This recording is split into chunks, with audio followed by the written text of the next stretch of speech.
na tukajuana. Mr. Njoroge akaletwa na Mungu kwa hili kanisa. Karibia hapa Mrs. Njoroge. Naona leo kinya leo gaswele urahana Rachel Ruto. Thina nionyi hagia mundu. Anyitai, sasa unaona ni mzuri na watoto wake ni wasafi. Unaona wanatoka kwao nyumbani siku hizi. They are so clean and so neat. Mr. Njoroge akaletwa na Mungu hapa. And you remember Mr. Njoroge alikuja kwa hili kanisa na tulijua Mr. Njoroge kupitia nyinyi. Wakati alikuwa anabeba laini ya kwenda Gomba na tukaitiwa kesi yake, watu walikuwa nafikiria Mr. Njoroge ni kulewa amelewa. Lakini Mr. Njoroge ako na watoto wawili, ako na condition kama hii. Huyo mwingine I don't think wameanza ako shule, aliingia shule. Na mnajua huyo mwingine walikuja hii kanisa, na umesema vizuri mchungaji, compassion will heal people. Mr. Njoroge akija hili kanisa alikuja na wheelchair mbili, ya huyo mmoja na huyu. Tulipowajengea kwao, maana walikuwa naishi ghorofa ya 3 huko Mweki, Mungu akakubali tukajenga kwao, tukanunua shamba na tukawajengea 3 bedroom house, na tukaenda Disemba tarehe 12 tukawafungulia nyumba yao pale Malaa. Na wakati watoto wake walianza kuaccess jua, kumbe jua ni dawa. Huyu hata yeye ukiona ameanza kuwa active, kwa sababu huwa anawekwa nje, anachomwa na jua vizuri. Yule walikuwa na huyu kwa wheelchair kama hii, alianza kutembea peke yake. Alianza kutembea peke yake, hata akatahiriwa, na sasa ameenda shule. And we thank God. So kwa wale wanapenda sarakasi katika injili, fanya tu compassion, itaponya watu. Baba yake huyu mnaona Mr. Njoroge. Mnajua Mr. Njoroge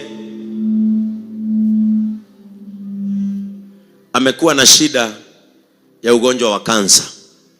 Na mnajua alikuwa anaenda hospitali, badala ya kuongezwa damu, yeye anatolewa damu, sababu inakuwa over produced in the body. Na ameishi kwa madawa. Wakati alifanya karibu afanya accident pale akipeleka watu wa Gomba nyumbani, ni macho ilipotea, kwa sababu alikuwa na pesa za dawa, lakini akaona yeye kwanza awache kununua zake, anunulie watoto. Wakati gari ilisimama, akaelezea abiria, na ilikuwa rush hour, unaweza imagine katikati ya highway. Akawaambia, mimi nakuaga mgonjwa wa kansa na dawa zangu zimeisha, pesa zangu nikaona nipe watoto, sasa ni macho yamepotea, nisameheni. Abiria wakamchangia wao wenyewe. Ndio nawaambia industry hii inaweza kuwa ya maana tukiitunza sisi wote. Abiria wakamchangia pesa za dawa na wakadiletea hiyo story.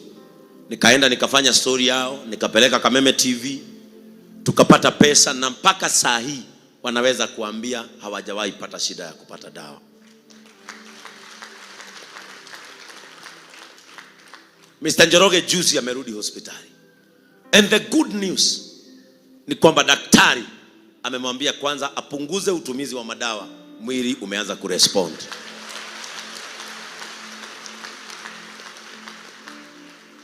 This is the power of compassion. Juzi Mungu akatusaidia kupitia hili kanisa, tukapata mshirika wetu ako ng'ambo, na huyu mzee akapewa gari mpya. Hata liko pale nje, sasa ako na gari mpya na anafanya biashara zake. Sasa tulimtoa kwa matatu. Kwa hivyo tumemuita hapa ili tuwashukuru kwa huo wakati mlikaa na Mr. Njoroge.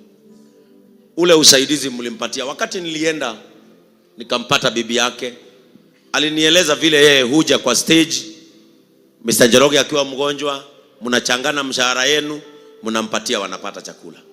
Alitoa huo ushuhuda, and that means matatu industry can help even people who are not in the industry, mipango ikipatikana. Na kwa hivyo siku ya leo Mr. Njoroge na familia yake kama kanisa officially tunataka kumpatia kasisi wangu. Kuna achievement ambayo huwa nasikia nimeachieve ni hii familia. Na mimi niliambia Mungu, ni todo wotungata wakwa honia Njoroge piu. Andu magatura moigaga muthuri ucio riria ahunjagia heke amakeari ingirwo. Praise the name of the Lord.